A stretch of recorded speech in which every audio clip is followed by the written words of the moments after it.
Welcome, everybody. The NFL season is over, which means it's time to look ahead to the NFL offseason, and that includes mock drafts. Today, we're going to be taking a look at the 2023 NFL Draft for the New York Giants.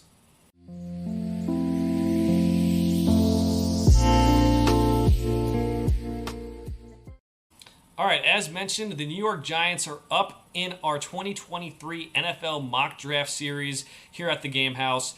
We're going to be using the NFL Mock Draft Database Simulator today. It is good because the players who are in the draft are in the draft. The ones going back to college are out. That is not the same with all simulators out there, even at this point. There will be some people who fall down the draft, maybe who aren't the most realistic. For the most part, I do like the simulator. The big board is updated pretty regularly to give a good insight of where people online think guys are going to go.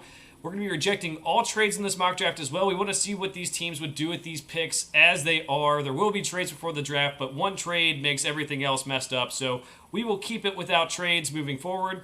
The Giants last year made the playoffs in the first year under Brian Daboll. They have Daniel Jones and Saquon Barkley kind of waiting to see what's going to happen. The franchise tag deadline is tomorrow. We're going to assume that both of them are back next season. One might be franchise tag, the other might be, but you never really see teams move on from a quarterback and running back in the offseason at the same time unless things went wrong. But things went kind of good for the Giants last year, so we're going to assume they're back, and Brian Daboll can continue to build on that. So we're going to go ahead and get started here with pick number 25 in the New York Giants. This is a pick they might be looking at wide receiver. Kenny Golladay was just let go after a very disappointing time in New York. They do have Wan'Dale Robinson. They do have Sterling Shepard coming back from injury. They do have Isaiah Hodgins. But you might want more of a playmaker here. As mentioned, this is not going to happen. There are not going to be Will Levis and Anthony Richardson available at pick number 25. It does limit a little bit of what is available here for the Giants.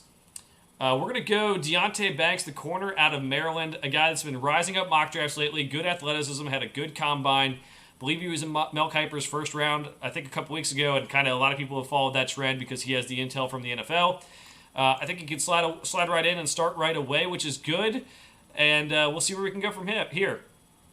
This is a pick where if Saquon Barkley was not coming back to New York, you're going to go Jahmyr Gibbs, you're going to go Zach Charbonnet, you might get Devin A. Kane from Texas A&M, who's really fast. That's something you might consider.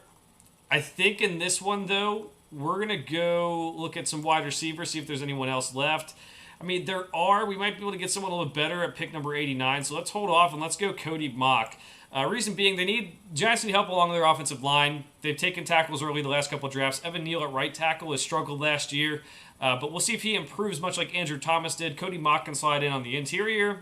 If Evan Neal ends up still struggling, you can move him to the right tackle and maybe get that figured out. But Cody Mauch's a guy that I kind of like at pick number 57 for the Giants. Pick number 89. Let's see what we have here. Let's see if we get one of those receivers left. We do, in fact, have some of these receivers left.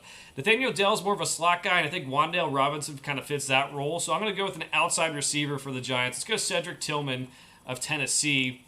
He's a player who was the leading returning receiver from the SEC before last season, ends up getting hurt and doesn't live up to that build this year, but has a lot of potential athleticism. I think he ran faster than maybe a lot of people expected. So I think you take him for the outside receiver, give Daniel Jones, assuming he's back in this mock draft, give him that extra wide receiver to use, get this offense really flowing. And we'll move on to pick number 100. Zach Harrison would be in consideration to help that edge rush, but you just got Kayvon Thibodeaux, you got a young Azeez Ojulari. So let's get a linebacker. Let's go Henry To'oTo'o from Alabama. He's a very solid linebacker. I would not say he's going to be great in his career, but I think he's going to be a guy who could do his job and do it well. He kind of flows to the football really well. I think he can be a guy who can help stop the run. Coverage could maybe improve, but I think he can play a role early in a Giants career. And you might get 4 guys in this mock draft that end up playing a significant part of your team in the future, which is not always happening with some of these mock drafts. So we'll keep it moving, though, and move on to the pick number 128. I think we're going to go Tyjae Spears out of Tulane, a guy who's electric with the ball in his hands. He had a really good game against Cincinnati specifically that I remember watching. He just was all over the place. Even if Saquon is back, you need some guys behind him because Saquon has not been the model of health over his career. So get someone who can be dynamic for you. I'm sure you can find a bruiser, too, to kind of help carry the load if Saquon misses a lot of time. But Tyjae Spears can break a game wide open. And I think they will be targeting running back whether Saquon is back or not. You could get guys like Sean Tucker as well at this pick. Obviously, we took Tyjae Spears, so we're not going to go that route. With this pick, let's go Tyler Steen out of Alabama. Again, this is maybe an insurance policy that Evan Neal doesn't work out. If he does work out, which I do think he does improve a little bit this upcoming year, Tyler Steen provides you with depth, something that a lot of teams don't have is offensive line depth, so you always want to keep on taking cracks at getting top offensive linemen. All right, next one up. Let's see if we can get a tight end. Daniel Bellinger looked pretty good, but it looks like it's not really in the range. I don't really like any of these guys at this point, so we'll see best available, see if there's anyone we can kind of get here that kind of fits with what maybe they need.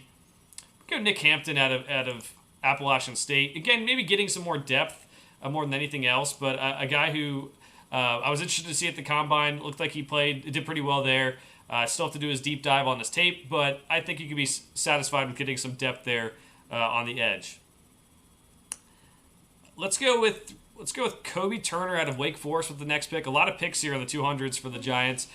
Fixing the interior defensive line is good. It's important as well. This is a guy who's going to be rotational for you moving forward. Not a guy you probably expect to be much of anything. Maybe he turns into something. Maybe it's more of a lottery pick. But at this point, I think you just kind of accept that he's going to be a rotational guy.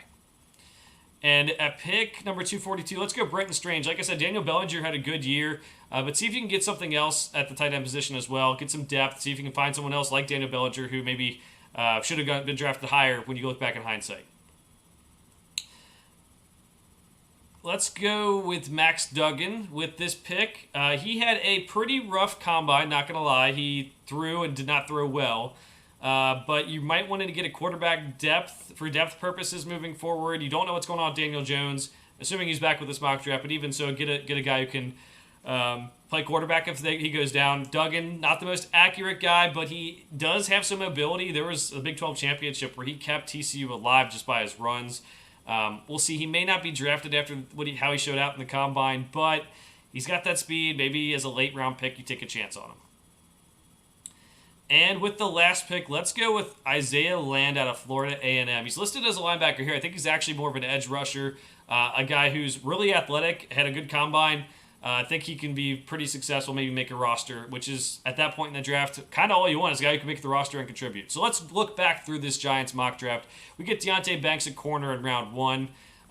Like him as an athletic corner, we'll see. I still have to do my deep dive on his tape because he is a late riser. And I think he could be a pretty good corner, but that's just from my knowledge of watching the games and watching how other people see him. Cody Mock played left tackle at North Dakota State. I think he can play right tackle if Evan Neal doesn't work out. If not, you move him inside and improves that interior of the offensive line. Cedric Tillman, I think if he hadn't got hurt this year, I think he probably would have gone a lot higher and maybe taken a lot of the steam away from Jalen Hyatt. He's a very good receiver, an outside receiver. I think that can really help the Giants. Henry To'oTo'o at Alabama, a guy at Alabama who just kind of does what you expect. He's very smart. I think that does mean a lot at linebacker. Never going to be a guy who's the most athletic or the most stunning linebacker out there, but I think he can be pretty solid. Tyjae Spears, you want running back depth, even if Saquon Barkley comes back and he can make plays with the ball in his hands. Tyler Steen at offensive tackle, getting depth, seeing if he works out. I don't know if he'll ever be a guy who you want to start, but at least try to develop him, try to get some depth on that offensive line. Nick Hampton, from edge rusher and Kobe Turner at defensive line. Getting some depth along that defensive line for both of those guys I think is important. Brenton Strange at tight end. Didn't have the greatest career overall. He's a solid tight end, but we'll see if he can be a better pro than a college player. Max Duggan, scrambling quarterback. Don't know what he's going to give you, but at least get some depth there. Don't want what happened to the 49ers to happen to you if you're the Giants. And Isaiah Land, who's an athletic guy. He's more of an edge rusher, even though they list him at linebacker here. I do like this mock draft for the Giants. It could maybe do a little bit better if the circumstances flip. Maybe going wide receiver round 1 instead of corner could really help that. But I do like this. You get some offensive line help. You get a corner. You get a wide receiver. You get a linebacker. Those are a lot of the needs already filled. Let me know what you think about this Giants mock draft down in the comments, though. Make sure to like and subscribe for more mock drafts. We'll be doing mock drafts for teams up through the NFL draft. For now, thanks for watching. We'll see everyone next week.